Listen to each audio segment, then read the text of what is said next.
So when you were at Universal, who were you dealing with at NBC? Who was in programming at NBC? Herb Schlosser had come out to take my place. Actually, Herb came out to take my place on the West Coast when I was promoted back to the East Coast. But when, after a year, I returned to California, Herb was still in the West Coast programming job. And so I dealt with him. And then I think his successor was J.J. McMahon, John McMahon, but I'm not sure when that happened. From that point on until '81, I was always on the production side, the supply side of the business, first with Universal, and then briefly with 20th Century Fox. So you're working at studios, which is a new experience for you. It was. That was sort of well, I'd hung around them a lot, but I'd never been there every day. And so I did that for Universal until I ran into Bill Self at the tennis club. Please explain Bill Self. Bill Self is just a great guy. I saw him the other day. He's 80 at least by now. And for years, he's been around the business a lot, but he was the head of television at 20th Century Fox. He was also head of CBS on the West Coast for a long time. But he was a tennis player, and I was, and so I had joined the tennis club, which is sort of becoming defunct down there on whether Melrose or wherever it is. And I knew Bill from the tennis club, and we just sat there. It seems to me only once, maybe it was twice, and I'd known him for over years, but I had no particular connection with him, and I wasn't thinking of leaving Universal. But Bill, in his very quiet way, is persuasive, and he thought I would be happier at Fox, and so for some reason I went there. Probably the only time I didn't go for money, because I think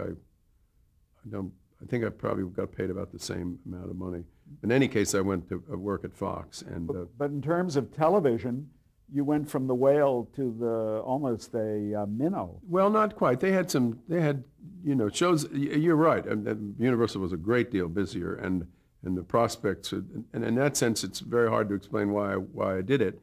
Maybe that's why I did it. Maybe I wanted to try to make a minnow into a whale or something. But for whatever reason, I did go, and they had shows on the air. Like what? What did they? Oh, they had Nanny and the Professor, and they had well, the one that they had. Let's say they had 4 or 5 shows on the networks, but the one that sort of again changed my life, which wouldn't have happened had I not gone to Fox, was that I met Jim Brooks and Alan Burns. Jim had created a Room 222, and then had gone off to do a TV movie or something, and Alan came in to write some 222s and produce them, and so I saw them both and got to know them both doing the same job separately, and at about that time, Mary had done a television special with Dick Van Dyke, who very generously gave her a lot of the good stuff to do, and as a result, she was kind of rediscovered by CBS, who offered her a 13-episode commitment, and to do what? To do a comedy show, and that's all. All they knew was they wanted to do a show with Mary, and that presented me in a show of disloyalty, an opportunity to say goodbye to Bill, which he was nice enough to let me do, and to go try to start a company on the strength of that one show commitment. And then the problem was who was going to do the show. But before that, what was your thinking about starting your own company? Well, I don't. It wasn't as succinctly as I just said it. It was that if we could make a successful show out of a show starring Mary, that would provide an opportunity to try to do another show and maybe another. I really didn't have a company called MTM in mind, which later would do quite a few shows. Did you have a model in mind? No. Did you have Tandem Productions in mind? Or? No, I didn't. In fact, I don't know that Tandem was much of a company at the time. I think my first awareness of Tandem was the All in the Family show, and they went on a few months after we did with Mary. So no, I don't think I had a model. I just probably wanted to go into business for myself, and I wanted also to have something to do with Mary's show in an effort to contribute whatever I could to making it happen. Did you have the financial footing to do this? No, but in those days you didn't really need it. I mean, yes, there was risk, but there weren't huge deficits that were piled up by shows. I think for the first 2 years of Mary's show, we kind of broke even, as I remember. But Jim and Alan were the keys, and I, again, this does sound very disloyal to Bill Self, but I asked them whether they would work together to create a show for Mary, and after a certain amount of trial and error and ideas that we would meet,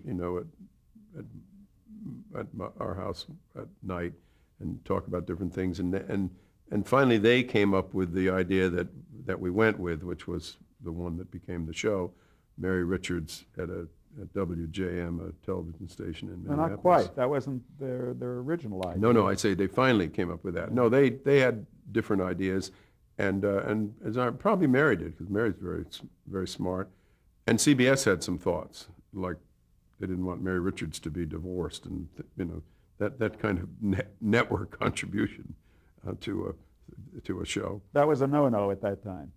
Yeah, which struck me as odd because we finally had her coming off a failed love affair, a relationship which clearly had been like a marriage, because in the pilot episode, you may remember, the loser came to town to try to win her back, and didn't. Since James Brooks and Alan Burns are so important, briefly tell us about their backgrounds. How did they come to television? Well, I can tell us pretty briefly and correctly, because I reviewed it recently. I gave them an award a couple of weeks ago. I didn't give it to them. I mean, presented it to them at a Writers Guild thing. And they got some Paddy Chayefsky Award, I guess it was. And Alan had been a comedy writer. Actually, he was in animation first with Jay Ward, who had an animation house, as you may remember, and which suggests kind of silly comedy, though Alan's comedy was never that way.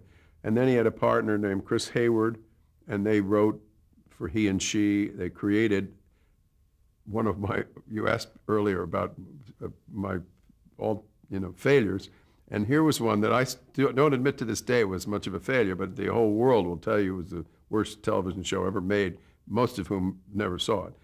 It was called My Mother the Car, and Alan and Chris created that show, and I bought it for NBC, and it failed relatively quickly. But it had a pretty good run in syndication. I honestly don't know, because we only made about 13, I think. It played in syndication. Did it really? Well, as I said the other night, and got a laugh with this, it was just born too early. It was ahead of its time. Yeah. If we did it today, it would be a huge success, which I don't really believe. But it wasn't as despicable as people have talked about it. The fact that a woman came back as a car, and Jerry Van Dyke's mother. Anyway, Alan had done that with Chris, and then, as I say, I met him at Fox doing episodes of 222, and Jim I didn't know at all until I got to Fox, or anything about him. He had done less work. Jim actually started in the newsroom at CBS in New York out of school, and in some scut-level role, and just was very bright and wanted to write and became a writer. Worked for David Wolper for a while, I think, when he came out here, but that would have been in the documentary area, and then wrote a script. He'd probably written episodes of other things, but he wrote this pilot for Room 222, which was very good, and not, I wouldn't say ahead of its time, but it was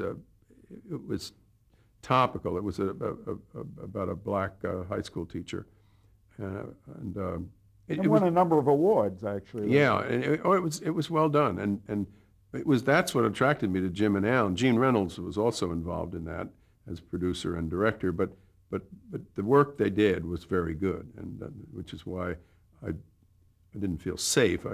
I just felt that I was placing a very good bet in asking them to work together, which is one of my few credits, is that I was bright enough to do that. Well, you obviously believe very strongly in having a solid creative foundation before you did anything else. Well, I learned that over time watching good people like Carl or Sheldon Leonard or whoever, people who've done good work. And I've always had my mother, the car isn't a very good example, but I can separate lousy work from good work.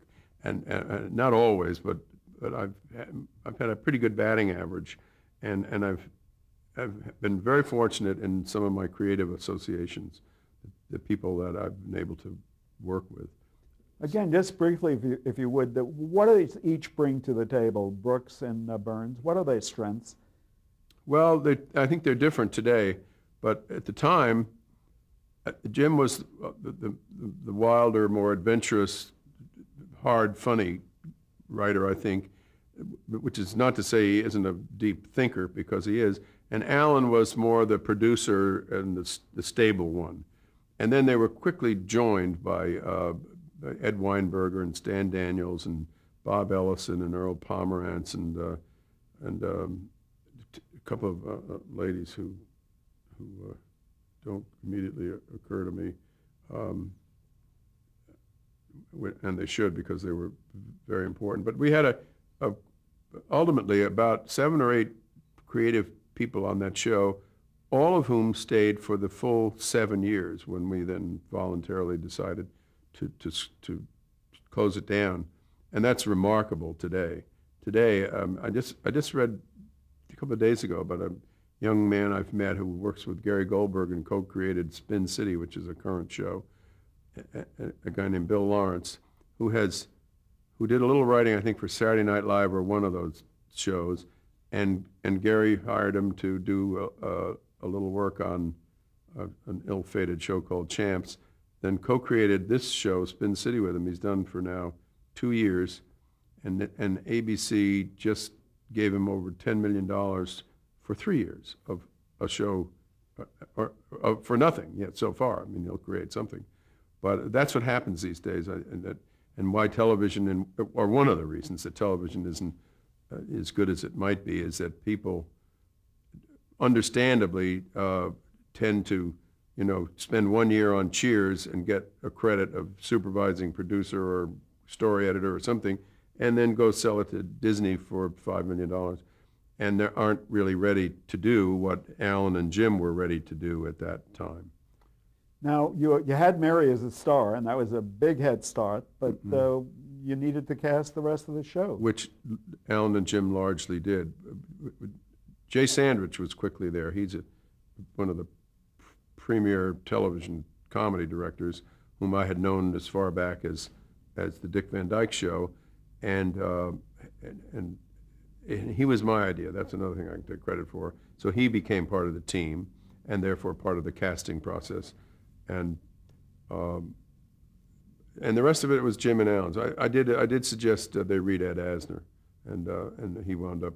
Where did you spot Ed Asner? Ed Asner I had seen doing while I was at Fox. He did a movie of the week, playing a police chief, I think he was, and it was such dumb material that he sort of kidded it, rather than playing it straight, and it just gave me the notion that he could do comedy. Although he was a dramatic actor. Yes, he was, and still is a pretty good dramatic actor. And his first reading apparently went very badly. I wasn't present for it, and Alan and Jim excused him, and he went away. And he came back minutes later, and he said, that was just lousy. Why'd you guys let me do that? Tell me what you really want this character to be. And they did, and he sold himself, and of course it became very important to the show. And the rest of them, Ted and Betty White. Well, Betty came later, actually, yeah. But Rhoda, Valerie Harper was one of the originals. Jim and Alan found Cloris as well. Cloris Leachman. Cloris was from Jim and Alan also, yeah. Right. Now, let me ask you this: you had Alan Burns, and you had your creative people in place and Mary in place. But if you didn't have, say, an Ed Asner to play Lou Grant, Would it have worked, do you think? Yeah, probably. You could do it. Somebody else could have played the thing. It's hard to imagine anybody doing it as well as Ed did, or the chemistry between Lou and Mary being as good as it was. But yeah, conceivably, a number of people could have played that part. I remember when I was at Universal, we did somebody brought in Marcus Welby, which became my project, and I asked Ralph Bellamy if he would. Very play fine Mark. actor. Yes, very fine actor, and he agreed to do it. And then one morning I walked in, and in my office was Robert Young, whom I did not know, and he said he was Marcus Welby, and it turned out ABC preferred Robert Young to Ralph Bellamy, so I had to call Ralph and explain a funny thing happened on the way to the show, and Robert Young did it very well. But there's an example. I think either one of those guys. Are you suggesting that Ralph Bellamy could have done probably as well? I am. Or what's his name out of the Defenders? I think E.G. Marshall. E.G. Marshall. Thank you. Yeah. There's some very good actors who can do some very good work, and while it's hard to imagine anybody being a better Lou Grant, I'm sure you could have found one. But all of those people, whether it was Ted or Ed or Mary, they all. I mean, if you study that show, and I'm not a student of it except retroactively. I'm thinking back to it, not watching it. As I said, I'm not a Nick at Night watcher. But they all got a lot better as it went along. If you look even at that pilot, the employment scene of which is played over and over again, it was well done, but it was not anywhere near as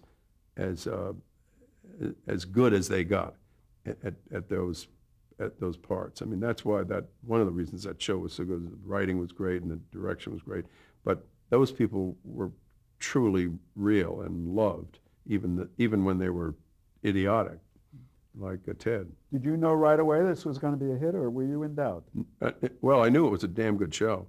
In fact, I have somewhere a copy of the presentation that they. Now, mind you, this was more of a prototype than a pilot, since we had a series commitment. Though CBS could have paid it off and not put it on, but Jim and Alan wrote for me and for CBS a presentation which is half prose and half of it is hunks of scenes, like that scene where Mary goes in to see Lou to get the job. And I looked back at it not long ago, I guess when I was writing the book, and the dialogue in those scenes where it's dramatic as opposed to prose is exactly word for word what it was in the pilot, in the first episode. I mean, it's quite remarkable. But CBS didn't see it right away. They had some problems. In fact, at one time they wanted to get rid of them, Jim and Alan. They'd fire these clowns, I think was the way Mike Dan said it to me. Get rid of those clowns, is what he said. And this is where some of my fame comes on. That is one of the first times I really could, face down a network guy, because I knew I had, something really good. And just because at that moment, and Mike has many talents of his own, he was too blind to see it. It didn't mean it wasn't good. But they had their suggestions. So you fought for the show, you're saying? Yes, I did. And after we made it, it was tested. And there are a lot of tests that networks have made over the years of shows that became very successful that are funny today because the testing was so negative. And Mary's was one of those. How did it go? Mary Richards is a loser. Rhoda is too New York, by which they meant Jewish, though they didn't say that. And Phyllis is abrasive. Everybody was wrong. They didn't like anything about it. But they had committed to it, so they put it on. And it didn't do that well that fast. A lot of good shows, most good shows in my opinion, take more time to find an audience than not so good shows. In fact, typically at MTM, that was the case with your hit shows. And later at NBC with Cheers, and at MTM with St. Elsewhere and Hill Street Blues, right? Now, when a star has their name on the show, and it's the Dick Van Dyke Show, or it's the Mary Tyler Moore Show, Does that weigh very heavily on that person? You were living with the Well, star of the show. you've named two who carried that, who had no problem with that at all and presented no problem. Dick was never anything but the same guy from the time I first met him until I saw him the other night in a restaurant, and except he's older, as we all are. And Mary, in the same way, had no ego, which wasn't to say she wasn't proud of the show. As it went along, she became more so because it was highly praised.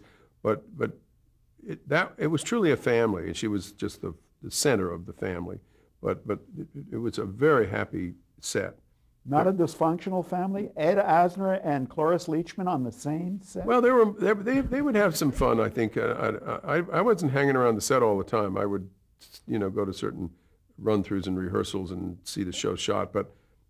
And sure, there were moments when, Cloris can be a giant pain in the ass, as everybody knows, but she's immensely talented. Valerie, I don't think, was ever a problem. Mary was never a problem, at home or at work.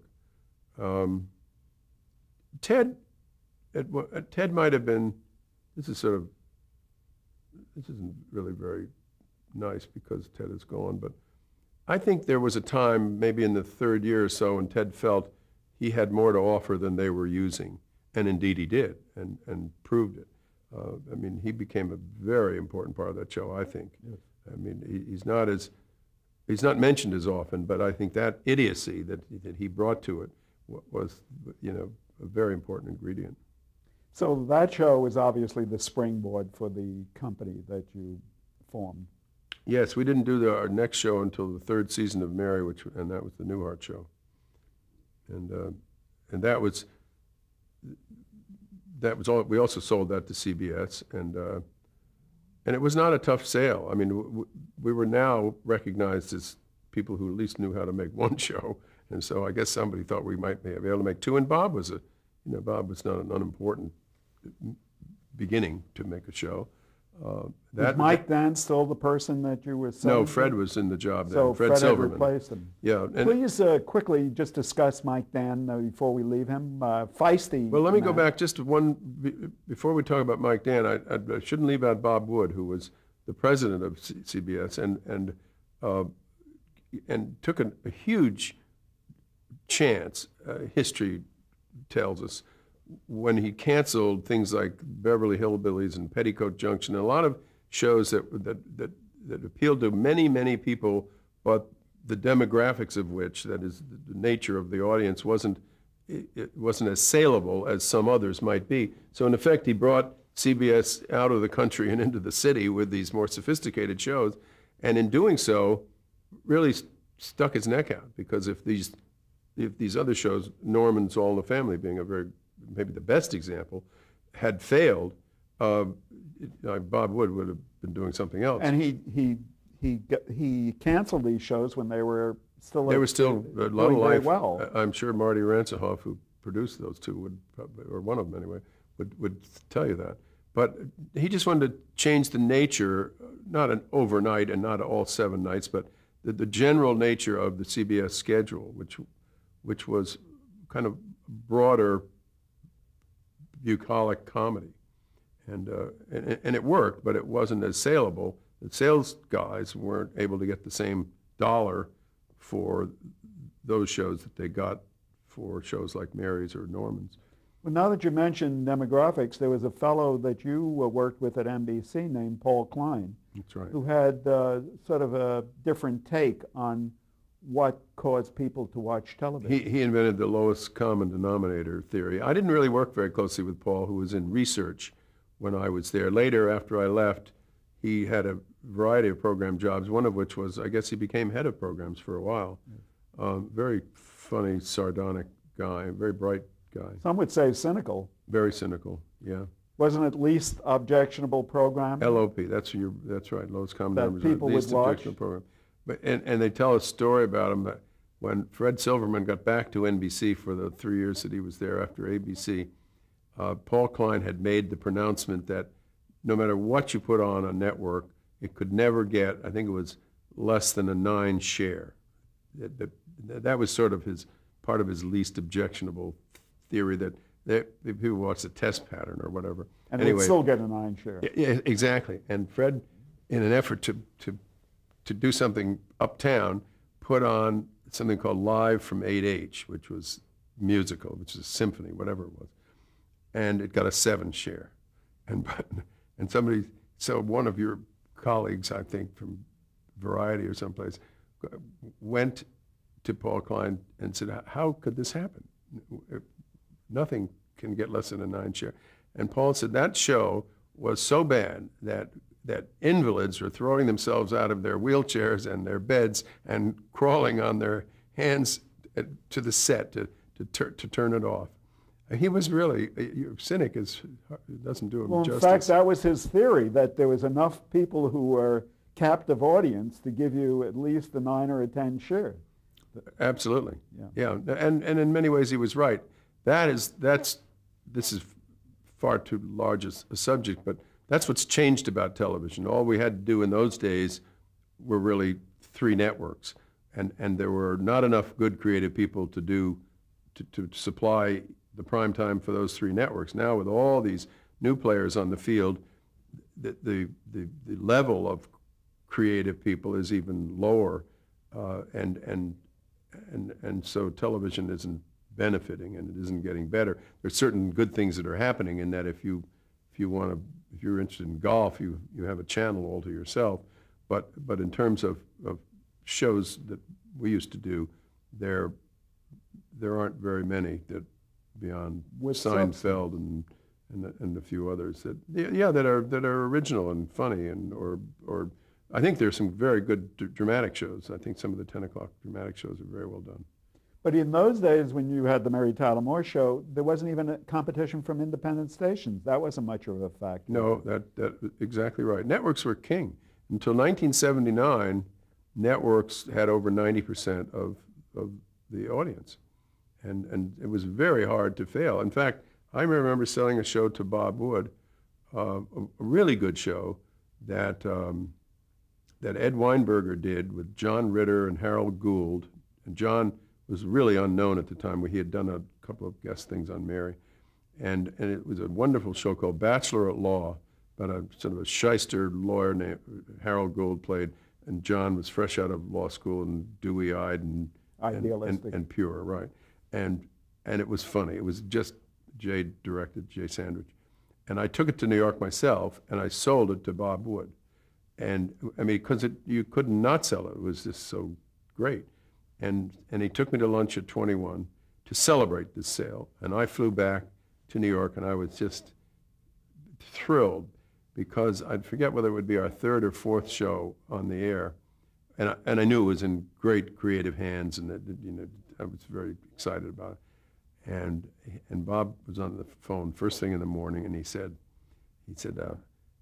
I've got some news for you. I have to renege on the buy I made yesterday of Bachelor at Law. And he said, I'll make it up to you at some other time. But after you left yesterday, Gene Reynolds and Larry Gelbart came in with a breakthrough show, he called it. It was about a black infantry group in Italy or something. And what was it called? They were truck drivers, I think. I don't know. It had a one-word title. And he said, yours is a absolute certain 35 share. He said, but this is a breakthrough show, meaning it would be attractive to many more viewers. And it happened to fail after 13 shows, and ours would have been a much better buy. But I tell it for the reason that a 35 share in those days was something he could be disdainful of. I mean, that was just okay. Today, a 20 share, they're popping champagne corks. We have to pull. Okay. Sorry.